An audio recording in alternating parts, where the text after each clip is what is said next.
سورۃ البقرہ کی آیت نمبر 133۔ الحمدللہ وکفی وسلام علی عبادہ الذین اصطفی خصوصا علی سید الرسل وخاتم الانبیاء وعلى آلہ واصحابہ الاتقیاء۔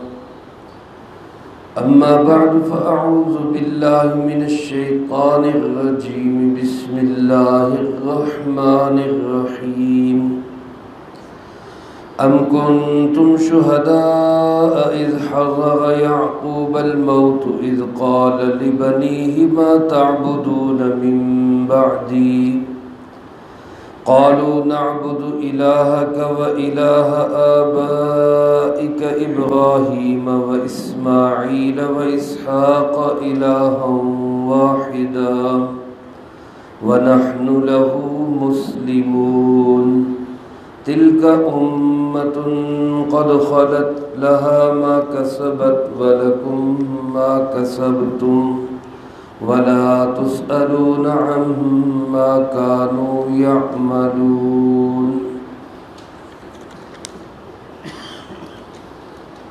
ام کنتم شہداء، کیا تم اس وقت حاضر موجود تھے اذ حضر یعقوب الموت،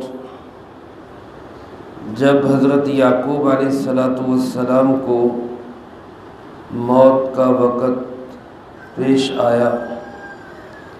اذ قال لبنیہ، جب انہوں نے اپنے بیٹوں سے کہا ما تعبدون من بعدی، کس کی تم عبادت کرو گے میرے بعد؟ قالوا، تو وہ کہنے لگے نعبد الہک، ہم عبادت کریں گے آپ ہی کے معبود کی، وَإِلَٰهَ آبائک، اور آپ کے آبا کے معبود کی، یعنی ابراہیم و اسماعیل و اسحاق، ابراہیم، اسماعیل اور اسحاق علیہم السلام کے آبا کے الہ کی، الہ واحدہ، جو کہ ایک ہی معبود ہے، وَنَحْنُ لَهُ مُسْلِمُونَ، اور ہم اسی کے مطیع اور فرما بردار ہیں۔ تِلْكَ أُمَّةٌ، یہ ایک امت ہے، قد خلت، جو گزر چکی، لہا ما کسبت، ان کے لیے ان کے وہ اعمال ہیں جو انہوں نے کمائے، وَلَكُمْ مَا كَسَبْتُمْ، اور تمہارے لیے وہ اعمال ہوں گے جو تم کماؤ گے، وَلَا تُسْأَلُونَ، اور تم سے نہیں سوال کیا جائے گا، عَمَّا كَانُوا يَعْمَلُونَ، کہ وہ کیا کچھ کرتے رہے۔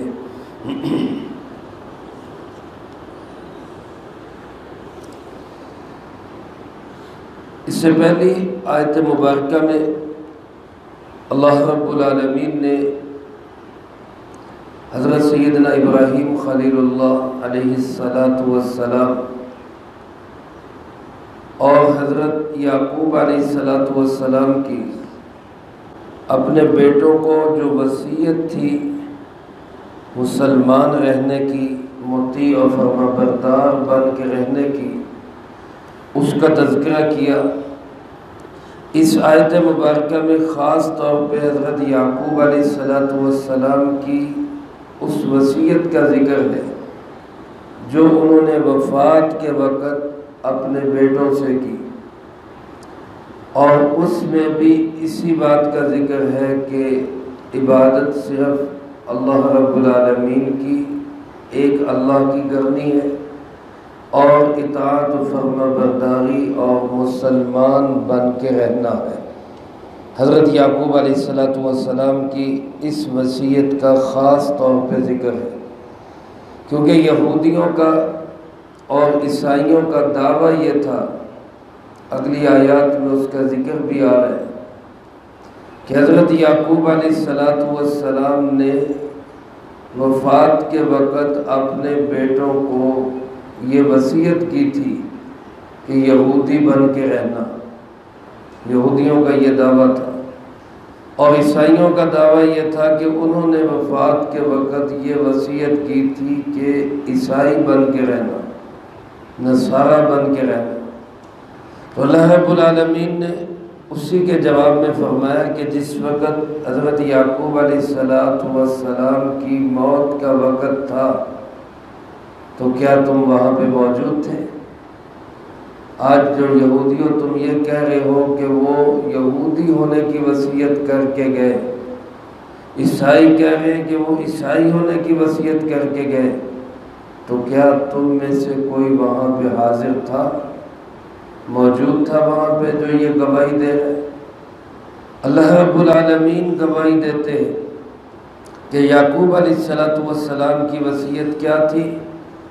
اللہ پاک فرماتے ہم کنتم شہداء، کیا تم اس وقت حاضر تھے، گواہ تھے، موجود تھے؟ وہ وقت کیا تمہارے سامنے آیا؟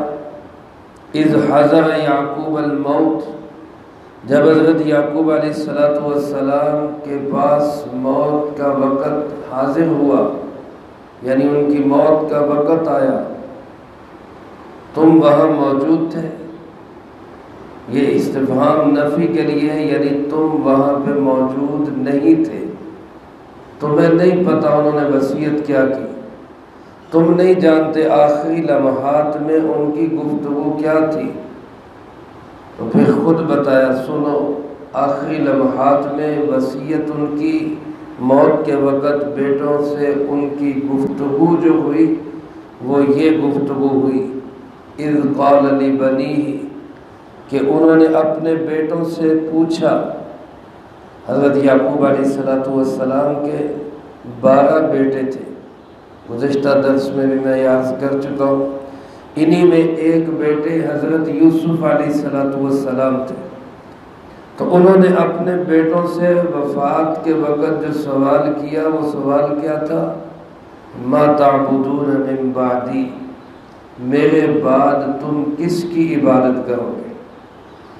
یہ فکر ہے، یہ اپنی اولاد کی کیئر ہے، اپنی اولاد کے متعلق اللہ کے نبی کی ایک اندر کا کڑن اور دھڑکن ہے کہ میرے بعد میری اولاد کہاں جائے گی۔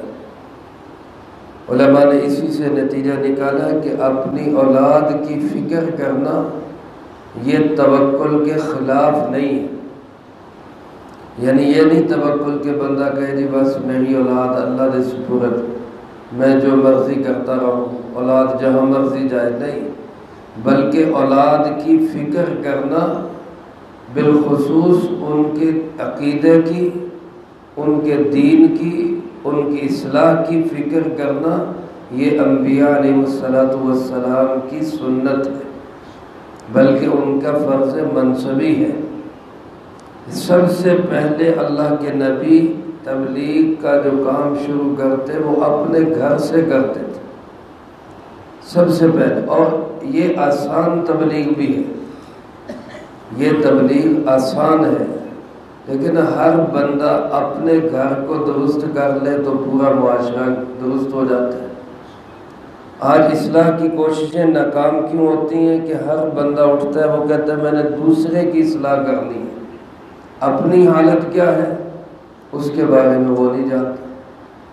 اللہ پاک نے اپنے نبی حضرت محمد صلی اللہ علیہ وسلم کو حکم بھی پہلے یہی دیا، انذر عشیرتک الاقربین، اپنے قریبی رشتہ داروں کو آپ تبلیغ کریں۔ اور آپ حضرت دیکھیں کہ جناب محمد کریم صلی اللہ علیہ وسلم جب تبلیغ فرمایا کرتے تو بہت جگہوں پر ایسا ہوتا کہ کفار آپ کو کہتے کہ جناب آپ کے خاندان کے لوگ تو آپ کی بات مانتے نہیں، آپ کے خاندان کے لوگ تو آپ کی بات مانتے نہیں ہیں، ہم آپ کی بات کیسے مانیں؟ اور پھر وہ وقت آیا کہ جب مکہ فتح ہوا اہل مکہ خاندان قریش آپ صلی اللہ علیہ وسلم کے قریبی رشتہ دار یا تو انہوں نے تسلیم کیا یا وہ مارے گئے۔ اس کے بعد جو دین پھیلا تو اللہ پاک نے کیا فرمایا، یدخلون فی دین اللہ افواجا۔ پھر فتح مکہ کے بعد لوگ فوج در فوج دین اسلام میں داخل ہوئے، کیونکہ اب آپ کا خاندان بھی تسلیم کر چکا تھا۔ اس لیے سب سے پہلے اللہ کے نبی اپنی اولاد کی فکر کرتے۔ پیچھے حضرت ابراہیم علیہ السلام کی دعا گزر چکی، اپنی اولاد کے لیے دین بھی مانگا، اپنی اولاد کے لیے معاشی خوشحالی بھی مانگی۔ گویا اپنی اولاد کی معاشی خوشحالی کا فکر کرنا یہ بھی توکل کے خلاف نہیں ہے، کرنا چاہیے کہ میری اولاد کی دنیا بھی ٹھیک ہو جائے، میری اولاد کی آخرت بھی ٹھیک ہو جائے۔ یہ انبیاء علیہ السلام کیا کرتے تھے اور یہ توکل کے خلاف ہرگز نہیں ہے۔ تو حضرت یعقوب علیہ السلام نے اولاد کے عقیدے کی فکر کی، ما تعبدون من بعدی، میرے بیٹو میرے بعد تم کس کی عبادت کرو گے، کس کی پرستش کرو گے، کس کو پوجو گے میرے بعد؟ تو بیٹوں کا جواب کیا تھا، نعبد الہک، وہ کہنے لگے کہ اے ابا جان ہم عبادت کریں گے صرف اسی اللہ کی جو آپ کا معبود ہے، یعنی ہم اللہ کے سوا کسی کی عبادت نہیں کریں گے، اور وہ آپ کا بھی معبود ہے، آپ کے آبا یعنی ابراہیم، اسماعیل اور اسحاق علیہ السلام کا بھی وہ معبود ہے۔ حضرت یعقوب علیہ السلام کے والد تو ہیں حضرت اسحاق علیہ السلام، اور چچا ہے ان کے اسماعیل علیہ السلام، اور دادا ہے ان کے ابراہیم علیہ السلام۔ یہاں پر چچا کو بھی باپ قرار دیا گیا اور دادا کو بھی آبا میں ذکر کیا گیا۔ علماء نے لکھا ہے کہ چچا اور دادا کو بھی باپ کہا جا سکتا ہے، جیسے کہ ہمارے یہاں بھی بڑے ابو جی کہہ دیتے ہیں دادا جی کو بڑے ابو جی، تو دادے کو باپ کہہ دینا یہ بھی درست ہے۔ اسی طرح چچا بھی باپ کی جگہ پہ ہے۔ تو اس لیے حضرت یعقوب علیہ السلام کے بیٹوں نے جو کہا، قرآن کریم نے اس کو نقل کیا، فرمایا کہ ہم عبادت کریں گے اسی معبود کی جس کی عبادت آپ کرتے رہے، جس کی عبادت آپ کے ابا جان اسحاق کرتے رہے، جس کی عبادت آپ کے چچا جان اسماعیل کرتے رہے، جس کی عبادت آپ کے دادا جان حضرت ابراہیم علیہ السلام کرتے رہے۔ اللہ پاک کی کروڑوں رحمتیں ان مقدس ہستیوں پہ نازل ہوں۔ فرمایا ہم انہی کے معبود کی عبادت کریں گے، یعنی ہم توحید پہ قائم رہیں گے۔ میرے محترم دوستو، آج اولاد کے عقیدے کا فکر یہ سب سے اہم ترین فکر ہے۔ الہ واحدہ، توحید اس الہ کی جو ایک ہی معبود ہے، جس کے سوا کوئی معبود نہیں۔ اور پھر ان بیٹوں نے کیا کہا، وَنَحْنُ لَهُ مُسْلِمُونَ، ہم تو اسی اللہ کے مطیع اور فرما بردار ہیں۔ یعنی یہاں جو باپ بیٹوں کی گفتگو ہوئی اس میں بھی اسلام کا ذکر ہے۔ میں نے عرض کیا تھا یہاں ایک تھوڑی سی جگہ میں 2-3 رکوعوں کے اندر، بلکہ 2 رکوعوں کے اندر ہی 10 سے زیادہ دفعہ اسلام کا ذکر ہے۔ اسلام اسلام اسلام، اللہ کے نزدیک دین ہے تو وہ صرف دین اسلام ہے۔ حضرت یعقوب علیہ السلام نے اپنی اولاد کو یہودیت کا درس نہیں دیا، نہ عیسائیت کا درس دیا، بلکہ وفات کے وقت بھی باپ بیٹوں کی جو گفتگو ہوئی وہ اسلام کی گفتگو ہوئی۔ ہم اسی اللہ کے مسلمان مطیع اور فرما بردار۔ اللہ پاک فرماتے ہیں کہ یہ ایک گروہ ہے تلک امت، یہ ایک گروہ ہے، انبیاء کا مقدس گروہ، ان کی اولاد جو توحید پہ قائم، ان کا گروہ، قد خلت، یہ گزر چکا، اب ان کو دیکھ کے نہ کہو۔ دیکھو ہمارے ہاں بھی آج بہت سارے لوگ یہ سمجھتے ہیں کہ جناب ہمارا تعلق فلاں خاندان سے ہے، لہذا ہم تو پکے بخشے بخشائے۔ کبھی دل دماغ میں یہ آ جاتا ہے جناب ہم تو نبی کریم صلی اللہ علیہ وسلم کے امتی ہیں، لہذا ہم تو پکے بخشے بخشائے۔ کبھی دل دماغ میں یہ بات آ جاتی ہے کہ جناب ہمیں تو فلاں بچا لے گا، ہمیں فلاں بچا لے گا۔ اللہ پاک کیا فرماوے؟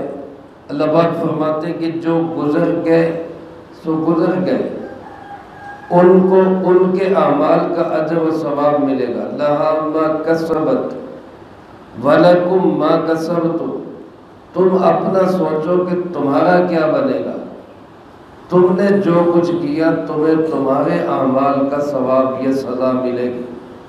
اپنی فکر کرو، اس پہ نہ رہو کہ ہمارے بڑے جو ہے وہ بڑے عظیم تھے، ہمارے بڑے جو ہے وہ بڑے اللہ کے قریب تھے، لہذا ہم تو بخشے بخشائے۔ میرے محترم دوستو، رسول اللہ صلی اللہ علیہ وآلہ وسلم نے اپنی پھوپھی کو، اپنے چچوں کو، اپنے بیٹیوں کو مخاطب کر کے کیا فرمایا تھا کہ اگر تم ایمان نہیں لاتے، مفہوم عرض کر رہا ہوں، اگر تم ایمان نہیں لاتے تو میں تمہارے کسی کام آنے والا نہیں۔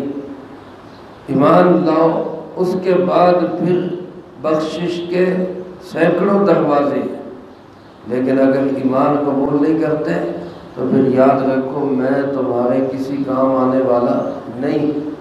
اللہ پاک فرماتے ہیں یہودی اس بات پہ ناز کرتے ہیں کہ جی ہم یعقوب علیہ السلام کے بیٹے ہیں، ان کے خاندان سے۔ عیسائیوں کو ناز یہ ہے کہ حضرت عیسیٰ علیہ السلام سولی چڑھ گئے، لہذا ہماری تو بخشش ہو گئی، سارے گناہوں کا کفارہ ہو گیا۔ یہ کیا تصورات ہیں، یہ کیا خیالات اور توہمات ہیں۔ اللہ پاک فرماتے وہ امت تھی اپنے وقت میں کام کر کے چلے گئے، انہوں نے جو کام کیے ان کو ان کے کاموں کا پورا اجر ملے گا، لیکن تمہیں تمہاری کمائی کا اجر ملے گا۔ تم اپنا فکر کرو۔ مسلمان بھی آج یہ سوچ کر نہ بیٹھے کہ جناب حضور نبی کریم صلی اللہ علیہ وسلم ہمارے نبی ہیں، لہذا ہم تو بخشے بخشائیں۔ یا کوئی کہتا ہے میں اہل بیت کے ساتھ جڑ گیا، لہذا میں تو پکا جنتی۔ کوئی کہتا ہے جناب میں فلاں پیر کے ساتھ جڑ گیا، لہذا میں تو پکا جنتی۔ بھائی ان بزرگوں کی عقیدت، احترام، محبت اپنی جگہ، لیکن اصل چیز ہے ان کی اطاعت کرنا، اللہ کے بندے بن کے رہنا۔ عبادت صرف کس کی ہوگی؟ اللہ رب العالمین۔ اور مسلمان اطاعت فرما برداری شریعت اسلامیہ کی ہو، یہ نہیں کہ اپنی مرضی پہ چلے اور کہے کہ جناب میں تو بخشا بخشا ہے۔ اللہ پاک فرماتے انہوں نے جو کام کیے ان کو ان کے اعمال کا اجر ملے گا۔ وَلَكُمْ مَا كَسَبْتُمْ، تم جو کماؤ گے تمہیں تمہارے اعمال کا اجر ملے گا۔ وَلَا تُسْأَلُونَ عَمَّا كَانُوا يَعْمَلُونَ، تم سے یہ نہیں پوچھا جائے گا کہ وہ کیا کرتے رہے، ان کے اعمال کا سوال تم سے نہیں ہوگا، تمہارے اعمال کا سوال ان سے نہیں ہوگا۔ خلاصہ کیا ہے کہ اپنی عاقبت کی فکر کرو، اپنا عقیدہ درست کرو، اپنے اعمال درست کرو۔ عقیدہ صحیح ہوگا، عمل درست ہوں گے تو اللہ رب العالمین کی رحمت سے دنیا میں بھی عزت ملے گی، آخرت میں بھی نجات ملے گی۔ اللہ پاک مجھے آپ کو سب کو ان آیات مبارکہ کے مفہوم کو سمجھنے کی اور عمل کرنے کی اور دوسروں تک پہنچانے کی توفیق عطا فرمائے۔ اللہم انت السلام ومنک السلام، تبارک ربنا وتعالیت یا ذا الجلال والاکرام۔ اللہم اعنا علی ذکرک وشکرک وحسن عبادتک۔ اللہم احسن عاقبتنا فی الامور کلها واجرنا من خزي الدنيا وعذاب